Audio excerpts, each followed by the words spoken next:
Bismillahirrahmanirrahim. Assalamualaikum warahmatullahi wabarakatuh. Kali ini kita akan membahas tentang matriks ya. Kita akan membahas tentang faktor penting dalam iklan objektif post engagement. Saya tulis dulu, post engagement.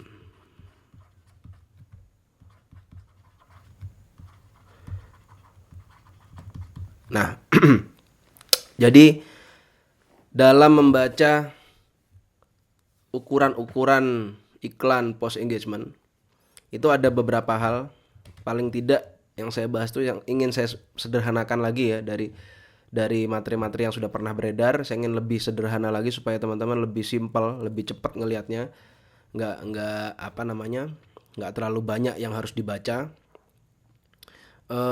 Saya memilih yang pertama dari semua kerumitan-kerumitan matriks yang ada. Saya pilih yang pertama adalah satu, yaitu reach.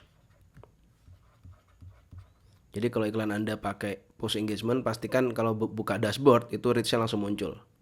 Nah, sebisa mungkin reach ini itu dia berbanding bersebelah-sebelahan ya. Bersebelah-sebelahan dengan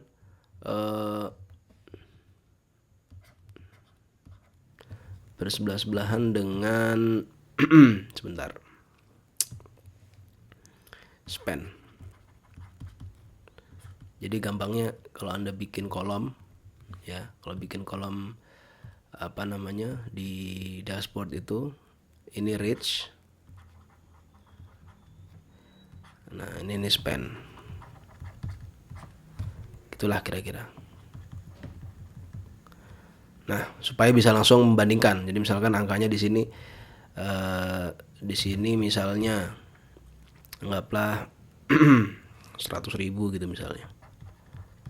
Nah, Anda lihat di sini reach-nya berapa. Di sini bisa dilihat misalnya reach-nya patokan yang umum ya. Misalnya di sini saya diskusi dengan teman-teman terutama yang market lokal, itu reach kurang lebih ya sekitar 20-40% lah. Anggaplah ambil tengah-tengah 30%. Jadi kalau 100.000 budget Anda, berarti reach-nya paling tidak seharusnya di sini adalah 30.000 gitu. Nah, Anda lihat perbandingan berapa persen ini. Jadi ketika buka iklan dashboard, setting today. Nah, today dilihat dari budget kita 100.000 yang sudah keluar. Misalnya, reach yang kita dapatkan itu 30%-nya enggak. Kalau enggak 30%, Anda lihat, jangan langsung dimatikan. Berarti ini ada warning istilahnya. Tapi kalau 30.000, harusnya sudah banyak invite WA, BBM, udah banyak yang add WA, ininya komen-komen misalnya, sudah banyak yang berinteraksi, share misalkan di postingan Anda. Nah, itu sudah muncul biasanya. Patokannya berapa itu tadi saya bilang. Kurang lebih ya sekitar mungkin 20-40% lah. Bergantung ya, teman-teman, tergantung audiensnya juga, umurnya berapa, rentang jenis kelaminnya apa, itu sangat tergantung. Tapi paling tidak secara umum kalau lokal segini, tapi kalau US biasanya 10% itu jelek. 1% itu jelek. Kalau US itu biasanya 1%. Jadi kalau 100.000 ini lokal. Kalau US biasanya 1% itu jelek. Jadi saya biasanya 2%. Sama sampai ya di atas ini. Biasanya bagus. Gitu. Saya nggak kepengen terlalu saklek, harus 20%, harus 30%. Kalau di bawah itu di kill, enggak, karena proses decision itu nanti kembali lagi ke Anda. Harus dirasakan. Bener nggak sih sebetulnya kurang dari 20% di iklan saya ini jelek? Jangan-jangan kurang dari 20% tapi komennya banyak sekali. Ada yang begitu juga. Itu mungkin audiensnya sangat kecil atau kecil tapi tertarget sekali gitu. Itu bisa kejadian seperti itu. Jadi nggak melulu yang begini. Ini saya kasih patokan umum aja yang kira-kira untuk start ya inilah bisa dipakai sebagai tolak ukur, apalagi kalau market lokal gitu. Nanti seiring berjalannya waktu Anda mesti menemukan persentase yang idealnya sendiri. Oh, saya kayaknya cocoknya di angka sekian persen, saya cocoknya di angka 10%, saya sudah oke. Misalkan saya butuhnya harus 50%, itu nanti akan muncul sendiri.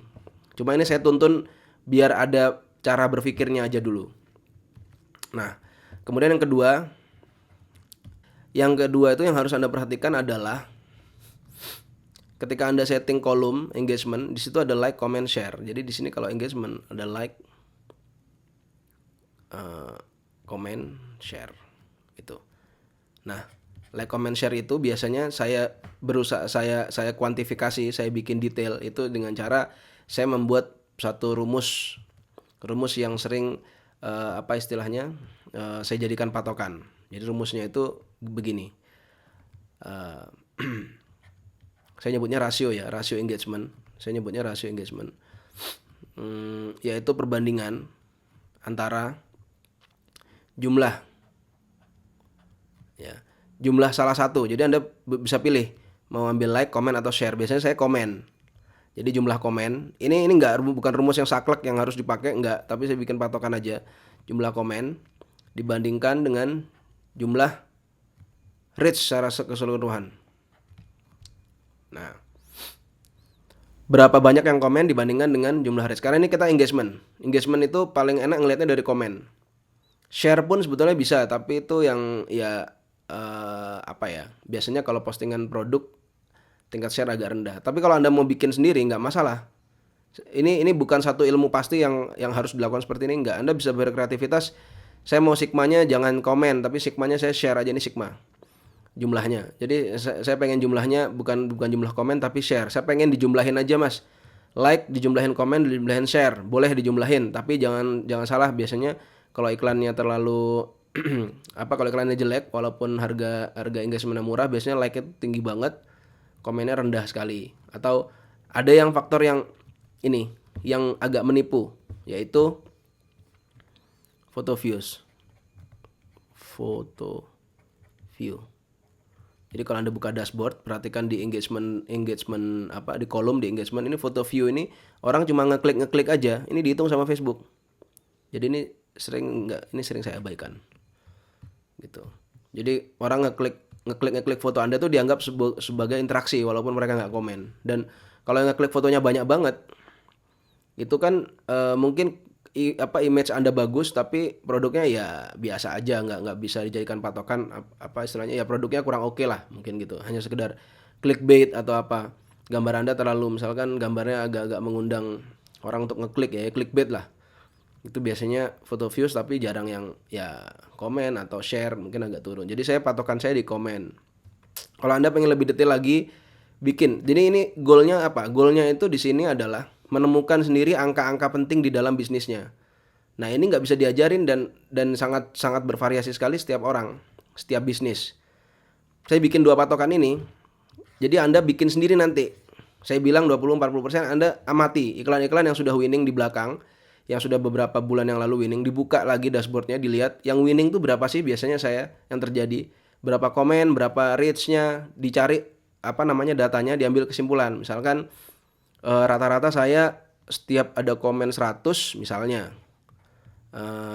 setiap ada reach misalnya di sini 10.000 reach. Nah, kalau komennya 100 biasanya saya winning. Nah, dicari lagi misalkan, oh iya kayaknya mirip, 10.000 ternyata saya winning. Oke, berarti di market saya dikatakan winning itu adalah kira-kira misalnya rasionya ini begini ya, berarti 1%. Nah, fungsinya apa Anda temukan rasio ini? Ketika nanti punya tim untuk ngiklan, Anda bisa bikin patokan di market itu. Jadi bisa suruh ke anak buah atau bisa suruh ke tim yang bagian ngiklan. Pokoknya intinya di market saya ini, di market kita, cari angka catat setiap hari berapa komen, berapa reach. Nah, kalau misalkan kurang dari 1% dalam 3 hari berturut-turut, kill. Nah, Anda bisa menemukan seperti itu karena sering mencoba. Apakah harus 1%? Enggak juga. Temukan sendiri yang winning gimana. Nah, prosesnya itu di awal ya ini dipantau, dicatat setiap hari, dipantau, dilihat, diamati. Nah, kalau sudah menemukan perbandingan seperti ini, misalnya kita sudah punya angka yang yang oke terhadap rasio engagementnya, kemudian Anda juga sudah menemukan apa ya ini apa istilahnya ya, reach per spend, angka yang ini, ya berarti Anda sudah punya patokan sendiri. Apakah bisa di-copy oleh bisnis lain? Ya angka-angkanya nggak bisa di-copy, tapi caranya bisa digunakan. Diukur reach-nya, dicari perbandingan antara like, comment, share berapa. Walaupun ini saya sederhanakan ya. Saya sederhanakan. Banyak sekali faktor kalau misalkan pengen diamati seluruhnya ya bisa juga, cuma paling sederhananya buka dashboard bisa langsung lihat ya reach-nya, spend-nya, kemudian like, comment, share-nya berapa di situ. Bisa Anda menilai misalkan kalau untuk market luar lebih kompleks, misalnya kita bisa lihat CPM, dilihat CPM-nya. Saya biasanya kalau market luar reach vs spend ini kan bisa diwakili sebetulnya didekati pendekatannya menggunakan CPM itu bisa. Jadi cost per mil itu bisa. Misalkan CPM untuk market USA itu kan rentangnya cukup ekstrim ya, ada 200.000, 150.000, 100.000. Biasanya saya ngeliat CPM. Kalau CPM-nya ada di angka murah, oke. Berarti iklan ini berjalan dengan baik. Nah, saya tahu murah dari mana? Karena saya ngeliat tren di bisnis saya sendiri. Dari pertama kali saya ngiklan sampai sekarang dengan audiens yang begitu, saya udah punya tren bahwa kalau seandainya saya dapat CPM 51.000 atau 50.000 rupiah, maka ini dikategorikan murah. Kalau 70.000 sampai 90.000, maka ini biasa aja. Tapi kalau sudah 150.000 sampai 200.000 atau 300.000, ini udah mahal banget. Tapi ada teman saya yang iklan marketnya berbeda dengan saya, dia 200.000 merasa nyaman. Wih, saya dapat nih 200.000 CPM. Buat saya yang iklan di market saya, lah mahal banget. Buat dia murah, bagus. Biasanya di atas itu 300.000, 400.000. Convert nggak dia? Dia convert.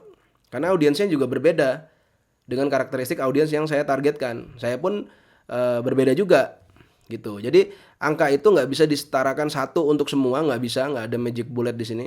Yang ada patokan-patokan umum ya tadi seperti ini misalkan contohnya reach, kemudian like, comment, share. Nah ini saya kasih bantuan clue-cluenya kayak photo view ini sebaiknya nggak usah digunakan. Jadi gunakan aja like, comment, kalau misalkan di like-nya aja bisa, atau share-nya aja, masih pengen share-nya aja oke, tapi beberapa post ada yang nggak shareable. Nah itu tergantung dari marketnya lagi, apakah iklan produk yang diiklankan biasanya shareable atau enggak. Nah proses inilah yang disebut proses belajar, mempelajari marketnya. Bahasanya Coach Fahmi yang ngajarin saya namanya grounded. Jadi Anda mesti ngerti angka-angka penting dalam bisnisnya sendiri. Angka pentingnya apa? Ini tadi. Like, comment, share, berapa perbandingannya, berapa rasio perbandingan antara reach berbandingan dengan spend-nya, itu Anda harus pegang. Kalau ini nggak dipegang, setiap iklan pasti bingung. Oh ini bagus nggak ya, kill atau nggak. Nah itu. Nah gitu aja dari saya. Mudah-mudahan yang simple ini bisa lebih memudahkan untuk beriklan. Semoga cepat dapat winning campaign dan cepat dapat angka-angka penting bagi bisnisnya. Terima kasih. Assalamualaikum warahmatullahi wabarakatuh.